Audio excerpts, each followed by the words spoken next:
Hi, my name's Benjamin, and I'm a movie addict.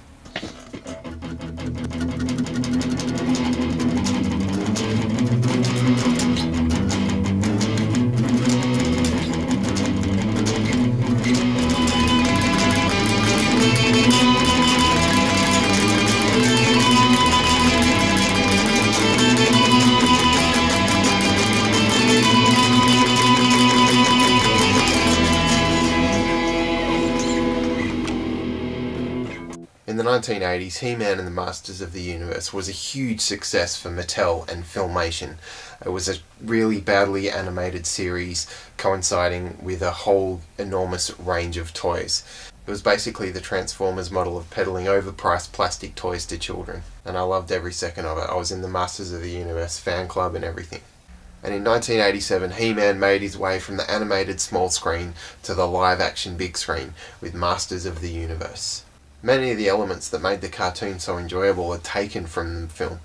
Instead of having the Prince Adam alter ego of He-Man, we just have He-Man, played by the muscly and oiled up Dolph Lundgren. Let her go. When the film begins, Skeletor is in charge of Eternia in this kind of science fiction, very heavily influenced by Star Wars kind of way. Skeletor gives these messages over holograms to all of his people in Eternia, and he's ruling them with an iron fist. Skeletor is played by an almost unrecognisable Frank Langella. I'll do anything. I am Skeletor. It kind of looks like he's sprayed himself with shaving cream and left it to sit on his face until it goes hard. Man-at-Arms and Teela are in the film, and they're pretty similar to their animated counterparts, except Teela has much more clothing and Man-at-Arms doesn't have his whole car bumper thing covering half of his face. But for some reason there's no Orko, the comedy relief of the good guy characters in the cartoon. Instead he's replaced by Gwildor, this ugly, unfunny, freakish looking monster. Oh, look, native clothing.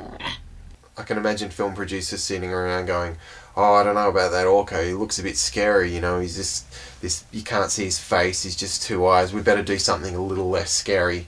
Well, I'm telling you now, Gwildor is freaking horrifying. Gwildor is the creator of the MacGuffin of this film, the Cosmic Key, and Skeletor is after it.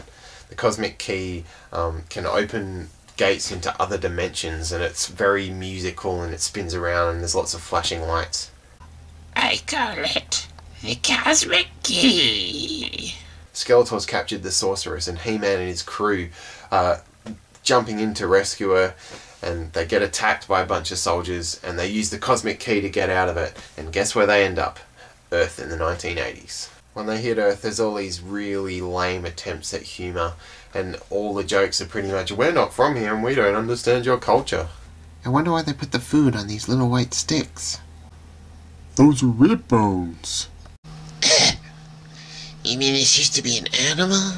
While on Earth, He-Man meets a young Courtney Cox and Robert Duncan McNeil, who a lot of you will probably remember as Tom Paris. Tom Paris finds the Cosmic Key and he thinks it's a musical instrument, and by playing it he calls forth Skeletor's minions. What follows is a bunch of really horrifying and scary chases with big, huge, ugly monsters. I kind of wish they just made an animated film, but instead they tried to take the, relatively kiddie-safe animation and put it into real life, and it just turns it into this disgusting monster fest. It's really kind of scary and bad. Masters of the Universe is basically a mess, but it's the only Masters of the Universe film I have at the moment, and I'm a massive fan. I still am. I love watching the cartoons repeatedly, and so this is the only film version we've got. It's bad, it's messy, it's an interesting example of, odd 80s culture. Unless you're interested in watching that, I'd avoid it, but it's always going to have a special place in my heart because I remember watching it a billion times as a kid.